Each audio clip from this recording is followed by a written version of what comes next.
Feel అయ్యా. అంటే వాళ్ళ ఎకో సిస్టంలో నేను పనిచేసా. అమ్మయ్యా కరెంట్ ఛార్జీలు పెరగవంట. ఇప్పుడు నాకు ఆఫీస్కి 10,000 15,000 రూపాయలు బిల్లులు అవుతుంటే దోల తీరిపోతుంది. ప్రజలకి చెప్పలేం కదా మాకు కరెంట్ ఛార్జీ ఎంత అవుతుందండి అని చెప్పేసి బిల్లులు ఎక్కువైపోతుంటే దోల తీరిపోతున్నది పరిస్థితి రకంగా. అట్లాంటి సిచ్యువేషన్లో ఇదైతే కనుక కొంత డేంజరస్, ఇదే కంట్రోల్ అనుకున్నా. మళ్ళీ సాక్షి పేపర్ చూడగానే మళ్ళీ కన్ఫ్యూజన్ వచ్చింది, షాకు. కాబట్టి రాబోయేటటువంటి రోజుల్లో బిల్లు అయ్యేదాకా, ఎందుకంటే ఇవాళ పేపర్లను నమ్మి సావలేం, ఇటు ఈయన్ని నమ్మలేం అటు ఆడిని నమ్మలేం. ఈడేమో రెచ్చగొడతాడు, వాడేమో చిచ్చు పెడతాడు, అది చిచ్చు కొడతాడు. చిచ్చు పెట్టడం వేరు, చిచ్చు కొట్టడం వేరు అనమాట. మనకి పిల్లలకి జోల కొట్టినట్టు జోల పాడతాడు అనమాట.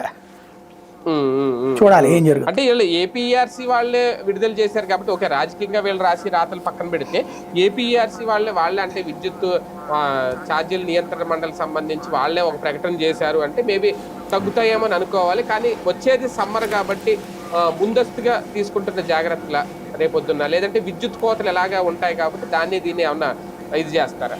ఇప్పుడు వాస్తవంగా విద్యుత్ కోతల వలన మనకి బిల్లులు కొంతవరకు కంట్రోల్ అవుతున్నాయి. రోజులో కనీసం 3-4 సార్లన్నా 10 నిమిషాలు పావు గంట పోతుంది. ఒక్కోసారి ఒక్కో రోజున అరగంట నుంచి 2 గంటలు కూడా పోతుంది. ఆ టైంలో కరెంటు వాడకపోవడం